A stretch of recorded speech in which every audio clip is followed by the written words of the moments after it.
L'invité de la matinale. KTO Radio. Renforcer les capacités de défense de l'Europe, c'est la nouvelle urgence à laquelle sont confrontés les États membres de l'Union européenne face au retour de Donald Trump au pouvoir et face à la guerre en Ukraine qui se poursuit encore.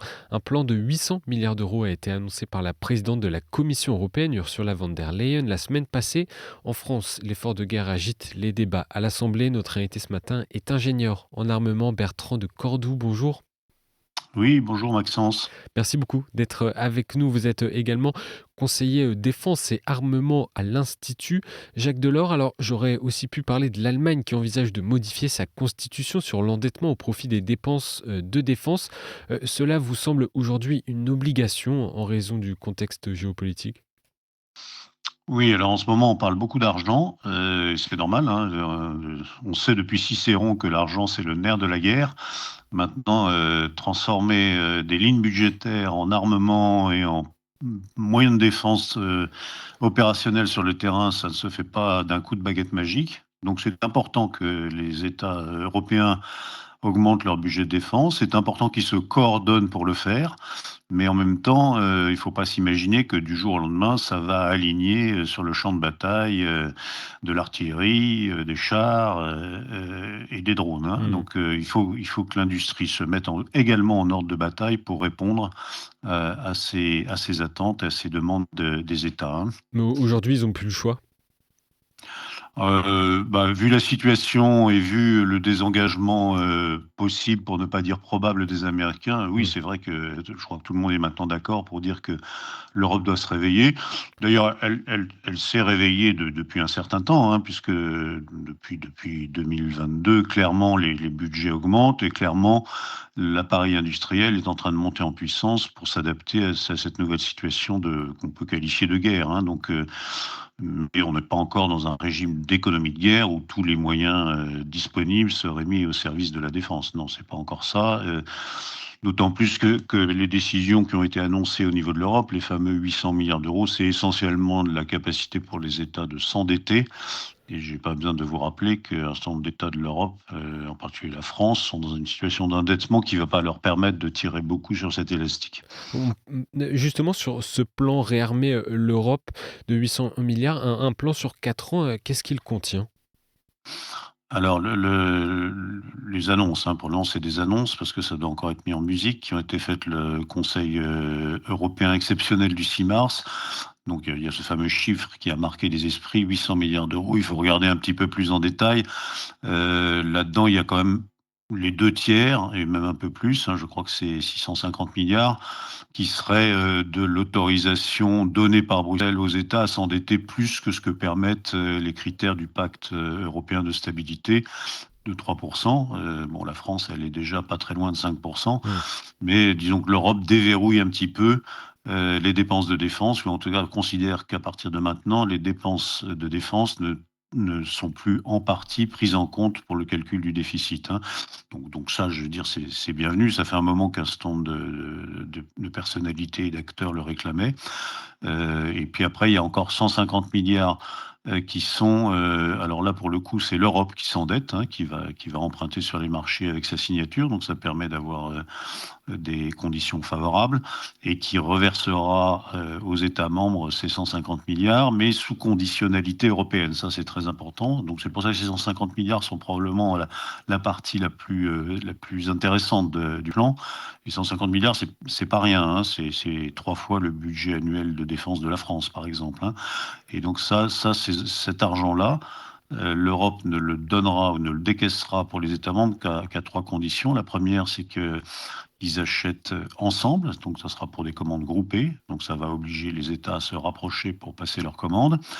Deuxièmement, ça soit pour acheter des matériels utiles dans la situation actuelle en Ukraine, hein. Donc il y a une liste qui a été établie qui est assez, ciblée sur les besoins de l'Ukraine, l'artillerie, les munitions, la lutte anti-drone, les drones, la guerre électronique, la défense antiaérienne.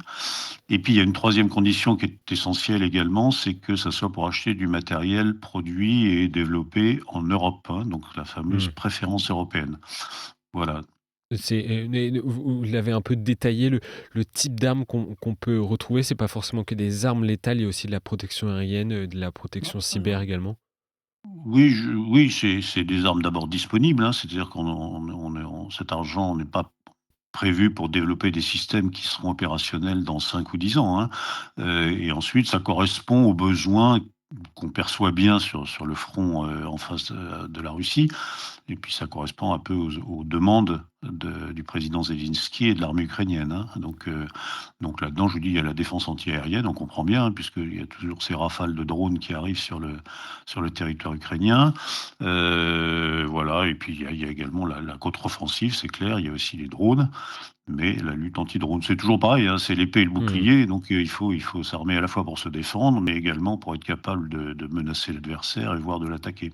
Et vous nous disiez, Bertrand de Cordoue, que tout cela va prendre du temps pour que, l'industrie, augmente sa capacité, l'industrie européenne de l'armement augmente sa capacité à produire. Dans ce plan-là, on parle d'un plan sur, 4 ans. Pour vous, il faudra plus de temps? Alors là encore, ça dépend un petit peu de quoi on parle, hein. Produire des munitions, ça fait quand même un petit moment que la montée en puissance des industriels de ce secteur-là a eu lieu, mais c'est pas fini. Produire de l'armement, c'est un peu comme dans l'automobile ou l'aéronautique. Ça veut dire avoir, des usines, ça veut dire avoir des machines, ça veut dire, avoir des personnels. Donc toutes les entreprises qui sont impliquées dans ce plan de réarmement, elles ont besoin d'investir et elles ont besoin de monter en capacité de production.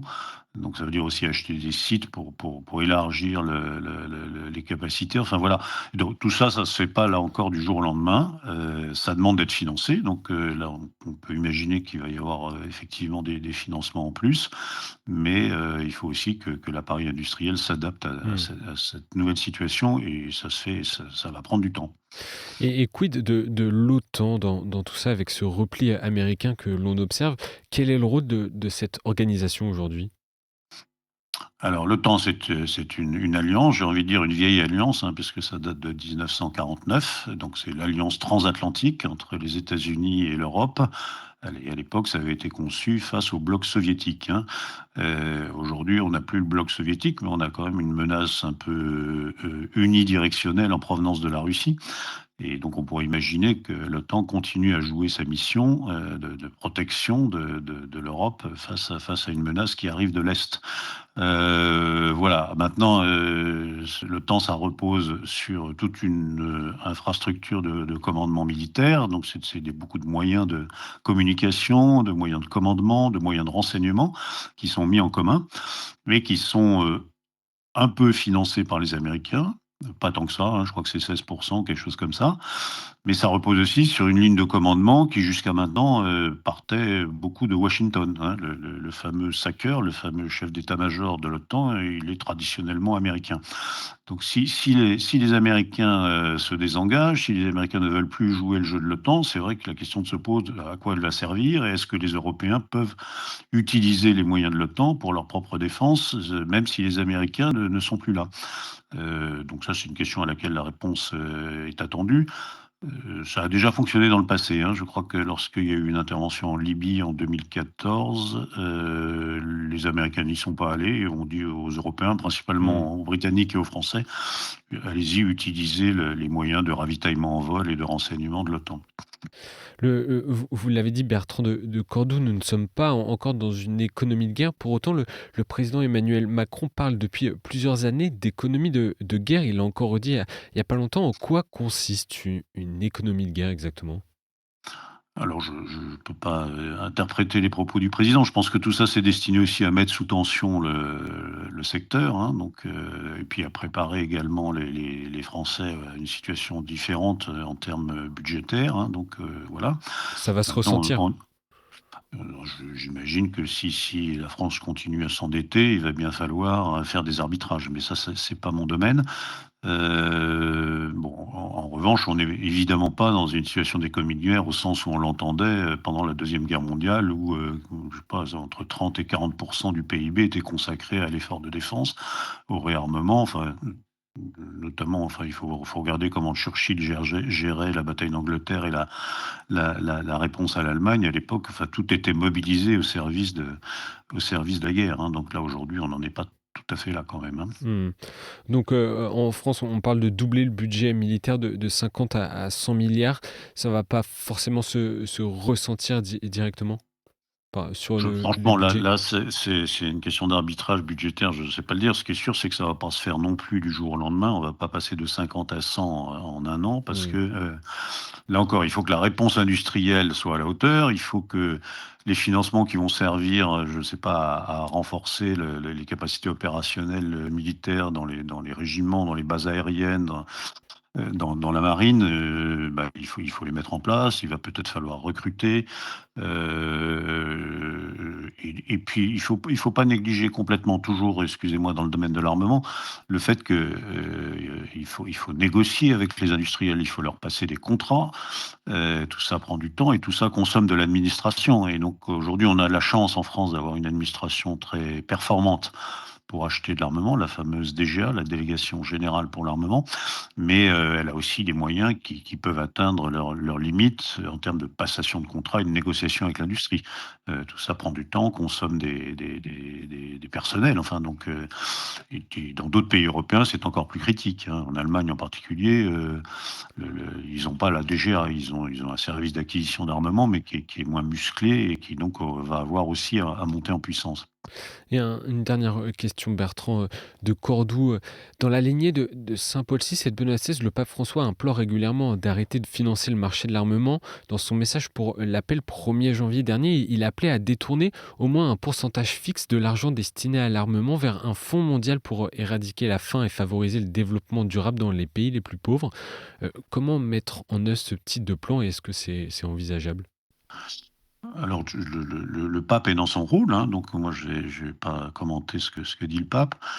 Mais c'est vrai qu'aujourd'hui, il y a quand même des débats qui subsistent, hein, en dépit d'une situation dont tout le monde perçoit la difficulté, le risque qu'elle comporte, hein. Il y a quand même beaucoup de gens qui disent: «Bon, mais la priorité, est-ce que c'est vraiment, de se réarmer? Est-ce que c'est pas plutôt, par exemple, d'investir dans la lutte contre le changement climatique, hein?» Donc et puis la lutte contre la pauvreté est évidemment un sujet également prioritaire. Tout ça, c'est des questions d'équilibre et d'arbitrage. En revanche, je crois que personne ne peut contester que face à une Russie qui, elle, n'est pas du tout dans cette logique d'apaisement et de désarmement, il faut être capable de se défendre. Ça, je crois que c'est une évidence aujourd'hui qui est difficile à contester. Après, c'est une question de dosage et d'allocation des ressources en fonction de différentes propriétés, dont celle que le pape a raison de souligner. Merci Bertrand de Cordoue pour ces éclairages sur la situation de l'Europe de la défense au niveau de son réarmement, hein. Je le rappelle, un plan de 800 milliards a été annoncé, ce qui annonce une augmentation des capacités défensives de l'Europe ces prochaines années. Merci d'avoir été avec nous une nouvelle fois et je rappelle que vous êtes conseiller défense et armement à l'Institut Jacques Delors. Bon vendredi à vous.